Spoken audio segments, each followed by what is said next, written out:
안녕하세요. 무당건파입니다. 이번 시간은 52편 재물이 모이는 집이라는 주제를 가지고서 강의를 하겠습니다. 즉 재물이 모이는 집이라는 것은 재물이 새는 구석을, 돈이 나가는 구석을 먼저 막으면 됩니다. 간단합니다, 여러분들. 집안의 인테리어 소품이나 잘못된 인테리어로 인해 가지고 우리가 실수하는 걸 통해 가지고 돈이 새는 역할을 하는 경우가 많습니다. 그래서 오늘은 52편 재물이 밖으로 나가지 않고 재물이 모이고 쌓이는 집으로 라는 주제를 가지고 말씀을 드리겠습니다. 첫 번째, 내 집안에 수돗물이나 어떤 물이 새는 곳이 없는지 확인을 한번 해보시기 바랍니다.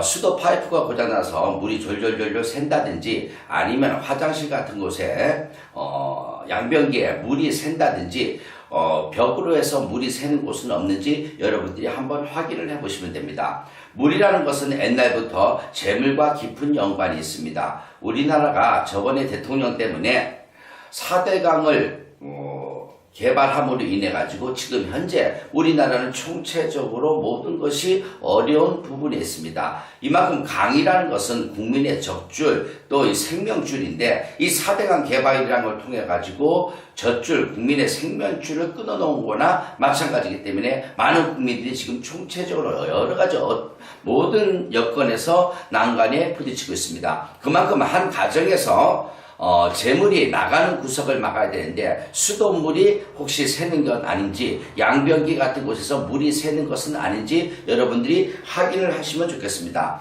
그 다음에 습관적으로 세수를 할 때나 양치질, 이빨을 닦을 때 수돗물을 계속 틀어놓고 하는 것은 아닌지 수돗물을 틀어놓고 나서 물이 차이면은 잠그는 방식으로 하여야 하는데 사람들은 습관적으로 수돗물을 틀어놓은 상태에서 계속 세수를 한다든지 아니면은 양치를 하면서 계속 수돗물을 틀어놓는 경우가 있습니다. 그런 것 또한도 물이 바깥으로 새는 경우에 해당됩니다. 그래서 재물이 새는 쪽으로 가닥을 잡으시면 됩니다. 그래서 세수할 때나 양치할 적에 물을 잠그고 아니면 컵에 받아놓고 하시는 것도 하나의 방편이 됩니다.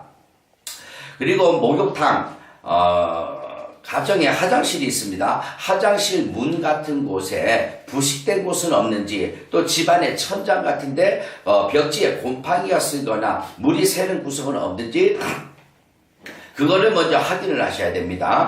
화장실 같은 경우에 물이 습기가 많다 보니까 그 화장실 문에 습기가 찬다든지 곰팡이가 끈다든지 부식이 썩는 거, 그 다음에 이 서랍장 같은 경우에 수납함 이런 곳에 곰팡이가 쓸어서 부식되는 것은 아닌지 한번 살펴보시기 바랍니다. 그거는 제일 먼저 수습을 하셔야 될 겁니다. 천장에 만약에 곰팡이 핀 자국이 있다 아니면 부식된 문이 있다는 것은 가정의 대주, 남편, 그 양반들의 직장에 문제가 생기고 진급에 문제가 생기고 결국은 돈으로 금전으로 문제가 생기는 것이 발생합니다. 그러니까 내 남편을 승진하고 진급시키고 재물을 벌어다 주는 남편으로 역할을 만드시려고 그러면은 집안에 천장에 곰팡이가 핀 것은 없는지 아니면 화장실 문이 부식되고 썩었거나 곰팡이가 핀 것은 없는지 그랬을 때 새로 교체를 하셔야 됩니다.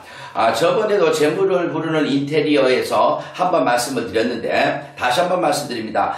우리가 현관문을 들고 들어왔을 적에 현관문을 열고 나가는 것이 아니라 밖에서 현관문을 열고 들어왔을 적에 이 어깨 오른쪽에 거울이 있으면 재물운이 상승한다 했습니다. 그런데 왼쪽에 있다 그러면 명예, 승진 이런 학업의 운이 상승을 하는데 만약에 왼쪽에 거울이 있습니다. 그거를 공사를 시켜가지고 공사를 해가지고 없애고 오른쪽에다가 거울을 붙일 것이 아니라 간단한 방법은 거기다 종이로 도배를 하면 됩니다. 왼쪽 창편에 왼쪽 방향에 거울이 있다면은 그 하얀 종이든지 벽지에서 도배를 해버리면 간단합니다. 그걸 어느 분이 저한테 물어보신 경우가 있기 때문에 오늘 말씀드립니다. 그 다음에 많은 분들이 오해하실 수 있는 소지가 종교를 교회를 다니거나 성당을 다니거나 절을 다니거나 종교가 없거나 상관은 없습니다. 그러나 집안 내에 종교적인 물품은 감추어 두시는 것이 좋습니다. 재물을 끌어들이고 재물을 모이게끔 하고 재물의 운을 상승시키는 데 있어서 반대되는 부분이 종교적인 물품입니다. 교회를 다닌다면 성경책이 있겠죠. 아무래도 또 십자가가 있겠죠. 절을 다닌다면 불경이 있을 것이고 또 뭐 천수경이든지 금강경이든지 책이 있을 것이고 아니면 녹음 테이프 테이프, 스님들이 법문하는 녹음 테이프가 있을 수가 있고 불경하는 테이프가 있을 수가 있습니다.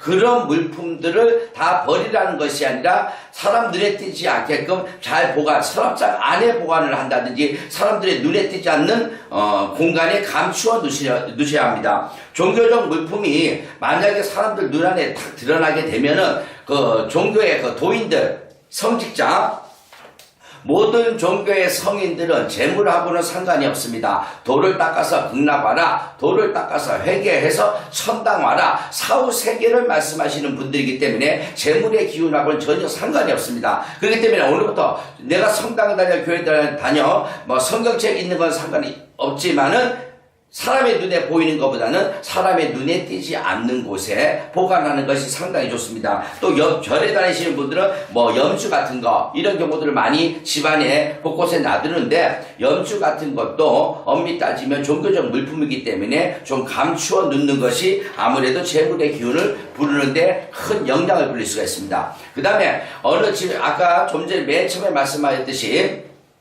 물이라는 부분이 재물의 운과 크게 상관된다고 했습니다. 근데 어느 가정을 가면은 화분이나 이 화초, 나무를 기르는데 죽어나가는 가정들이 있습니다. 왜냐하면 꽃을 피고 이게 잘 자라야 되는데 물을 아무리 준다 그래도 메마르는 가정이 있습니다. 이 화분에 물을 열심히 주는데도 화초나 나무가 잘 자라지를 못하고서 말라서 죽는 경우가 있습니다. 그 집안에는 수의 기운이 부족하다는 겁니다. 수의 기운이 부족한데 화초한테 또 물을 줌으로 인해서 화초가 적은 수분이지만 또 물을 뺏어 먹는 격이 됩니다. 그러다 보니까 이 집안에는 화초가 자주 죽는 집은, 나무나 화초가 자주 죽는 집은 화분을 버리셔야 됩니다. 특히 예전에도 말씀했지만 행운목 같은 경우에 행운을 주는 나무가 아니라 그건 불행을 주는 나무가 됩니다. 그렇기 때문에 화초나 나무가 잘 안 되는 집 같은 경우에는 그거 다시 살리려고 하지 마시고 기르려고 하지 마시고 우리 집안에 물의 기운이 적구나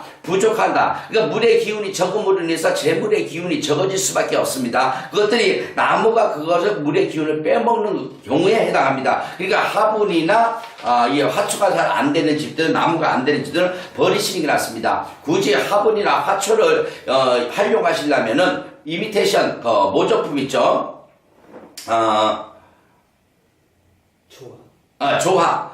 조화를 활용하시면 됩니다. 저번에 동영상에서도 집안 구석에 환하게 하기 위해서 해바라기 꽃 같은 조화를 제가 두라 그랬습니다. 그 조화는 좀 어두운 구석이라든지 아니면 화장실 같은데 조화를 두시면은 재물운이 상당히 상승을 하는데 그것으로도 좀 부족하다 느끼면은 조화 이미테이션 나무가 있습니다. 그 나무의 꽃, 뭐 벚꽃이라든지 앵두나무꽃이라든지 뭐 무슨 진달래꽃이라든지 이렇게 만든 꽃, 나무꽃이 있습니다. 조화. 그런 거를 거실에 갖다 놔도 재물의 운이 크게 상승을 합니다. 왜냐면 우리가 나무가 대체적으로 꽃이 핍니다. 그 다음에 꽃 피면 열매죠. 열매라는 건 수확을 의미합니다. 그러니까 집안에서 생물은 기를 수가 없지만 조화를 통해서 이 꽃이 핀 조화 나무를 갖다 놓게 되면 곧바로 기운 자체가 열매를 맺기 때문에 재물을 끌어들이고 재물을 모아주는 역할을 합니다. 그러니까 해바라기 같은 꽃, 붉은 꽃, 노란 꽃, 이 조그만 조화 같은 경우는 화장실 같은 게 음침한 거, 음한 기운이 많은 곳에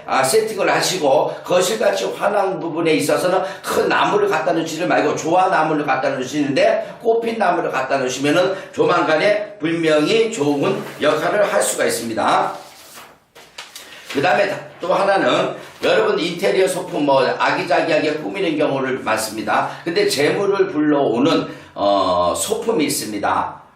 코끼리 동상입니다. 그러니까 인테리어 소품 파는 데 가면은 코끼리 동상을 뭐 여러 가지 재질로 해서 만들었는데 암수 한 쌍을 구입하셔갖고 거실에 놔두든지 아니면 내가 자는 방에 서랍장에 인테리어 소품 넣는 데를 놔두시면 됩니다. 코끼리라는 것은 물에서도 살고 그 다음에 땅에서도 살고 이 물과 땅을 흙을 왔다 갔다 하는 짐승이 됩니다. 그렇기 때문에 좀 전에도 말씀드렸지만 물은 재물을 상승하기 때문에 코끼리가 물에서 재물을 싣고서 이게 땅으로 나오는 그런 역할을 하기 때문에 집안에 코끼리 한 쌍, 정도 암수 정도 생활용품 인테리어 소품을 갖다 놓으시면은 한 6개월 정도 3, 4개월 정도 지나면은 진짜 알게 모르게 재물이 모이는 역할을 합니다. 그 다음에 예전의 방법을 하나 말씀드리면 집안에 조그만 단지 같은 것들은 다 있습니다. 그 단지를 활용하시기 바랍니다. 고추장 단지라든지 무슨 된장 단지라든지 아니면 옛날 김치떡 같은 거 이런 단지인데 조그만 단지가 있습니다. 그런 단지가 시대 물품은 아닌데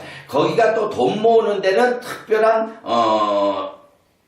저금통이 될 수가 있습니다. 예를 듭니다. 옛날에 할머니들이 우리 어르신들이 아침마다 저녁마다 밥을 할 적에 이 쌀을 갖고 옵니다. 이 쌀을 식기 전에 여기 이 쌀이 있는 그것에서 숟가락 정도로 한 숟갈 두 숟갈 정도는 이 단지 안에다 넣어놓습니다. 그 단지 안에다 넣어놓으면서 그거를 모아둔다, 저축을 한다, 저금을 한다는 의미인데 그 쌀을 역시 나중에는 귀하게 쓰게 되어 있습니다. 그러니까 여러분도 돈을 모으는 데 있어가지고 통장보다는 저번에는 방바닥 밑에 옛날 할머니처럼 장롱 밑에 감추라 했습니다. 그것이 불편하다면 단지 같은 걸 놓고서 나만의 저금 통장, 그 단지가 곧 업대감 역할도 할 수가 있습니다. 그러기 때문에 단지를 하나를 가지고서 그런 데다 지폐를 모아두면은 그게 큰 목돈이 될 수가 있습니다. 여기 잠깐 보시면은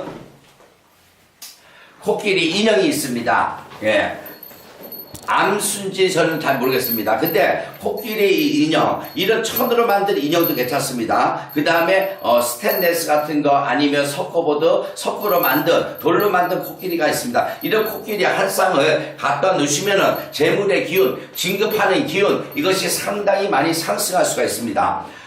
오늘은 52편 재물이 모이는 집에 대해서 설명을 드렸는데, 재물이 모이기 위해서는 제일 먼저 우선적으로 재물이 나가는 구석, 새는 구석을 막아야 됩니다. 그러니까 1번부터 여러 편, 10편까지 말씀을 드렸는데, 그걸 조목조목 오늘 잘 기억을 메모를 해두셨다가 한번 집에 체크를 해보십시오. 물이 새는 구석은 없는지, 집 천장에 곰팡이가 쓴 집은 없는지, 아니면 문이 썩어서 부식된 곳은 없는지, 아니면 내가 세수를 할 때 이빨을 닦을 때 물을 많이 낭비하는지 소비하는지, 물이 새는 것은 없는지, 또 화초가 죽어나가는 경우는 없는지 이렇게 잘 살펴보시면은 분명히 집이 재물이 모이는 집으로 바뀔 것입니다. 어느 분이 리플을 달았습니다.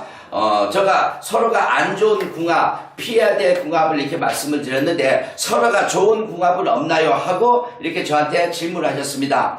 아무리 좋은 궁합도 여러 가지로 대입하고 비교를 하다 보면 나쁜 구석이 반드시 있습니다. 그러니까 완벽하게 좋은 궁합은 없습니다. 저 무당급파가 드릴 말씀은 나한테 해로운 궁합, 나한테 해로운 띠, 그것만 제대로 알아도 50% 이상은 먹고 들어간다 이거죠. 나한테 피해가 되는 띠, 나한테 해로운 띠를 조심하게 되면은 금전적인 사고라든지 손해나는 일을 많이 축소할 수가 있습니다. 그래서 여러분들이 가장 중요하게 궁합에 있어서 아셔야 될 거는, 띠에 있어서 아셔야 될 거는 나한테 공망이 어떤 띠인지를 알아야 됩니다. 쉽게 해서 무당급파 같은 게 인묘공망입니다. 그럼 호랑이 띠하고 토끼띠가 무당급파한테는 공망이 되는 것입니다. 이렇듯이 나 자신한테 어떤 띠가 공망의 띠인지 그것만 확실하게 아셔도 크게 궁합으로 인해서 피해보는 것은 없습니다. 무당급파였습니다.